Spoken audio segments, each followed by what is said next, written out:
கர்த்தராகிய இயேசு கிறிஸ்துவின் நாமத்திற்கு மகிமை உண்டாவதாக.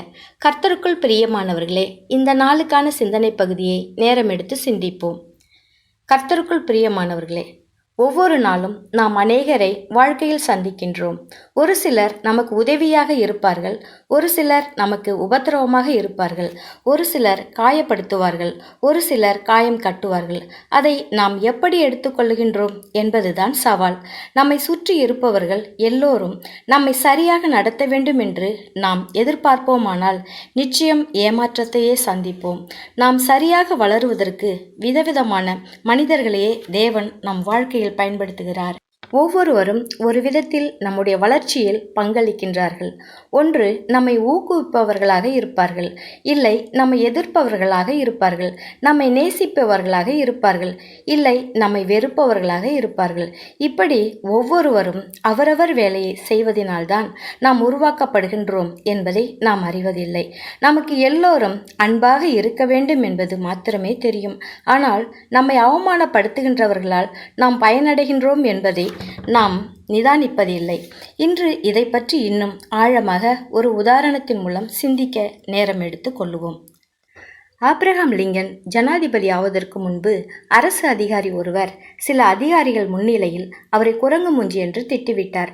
அப்போது அதை பெரிதாக எடுத்துக்கொள்ளாத ஆபிரகாம் லிங்கன் ஜனாதிபதியான பிறகு தன்னை திட்டியவரை கடுமையாக தண்டிப்பார் என்று அனைவரும் எதிர்பார்த்தனர். ஆனால் அதற்கு மாறாக அவருக்கு பல நல்ல பொறுப்புகளை கொடுத்தார் லிங்கன். இதற்கு என்ன காரணம் என்று கேட்க, அவர் என்னை அவமானப்படுத்தியதை நான் பெரிதாக எடுத்துக்கொள்ளவே இல்லை.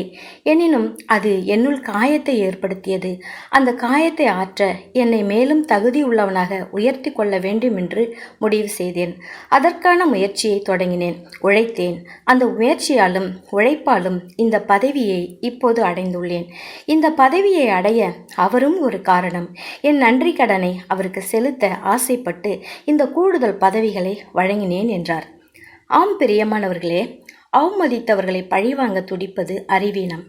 அவமதித்தவரும் வருந்தும்படியாக வளர்வதே அங்கீகாரம்.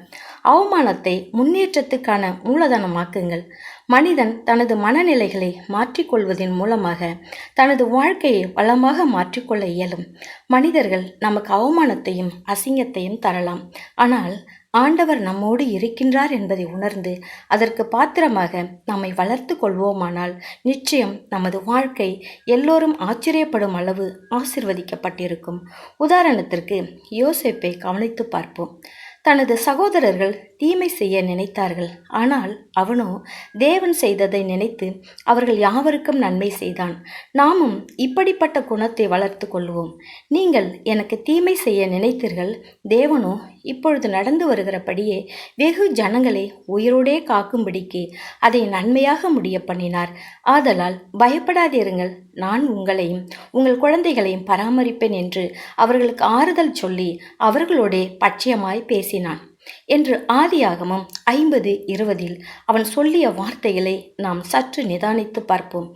ஆரம்பத்தில் யோசேப்பின் சகோதரர்கள் யோசேப்பை அப்படி நடத்தாவிடில் இன்று யாக்கோப்பின் பிள்ளைகள் பஞ்சத்தில் மாண்டிருப்பார்கள்.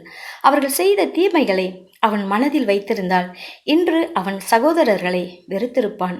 ஆனால் பாருங்கள், அவன் தன் வாழ்க்கையில் நன்மையையும் தீமையையும் குறித்து சரியான பாடத்தை கற்று வைத்திருந்தான். யார் எப்படி நடந்தாலும் என் தேவன் என்னோடு இருப்பதால் எனக்கு எந்த தீமையும் இல்லை.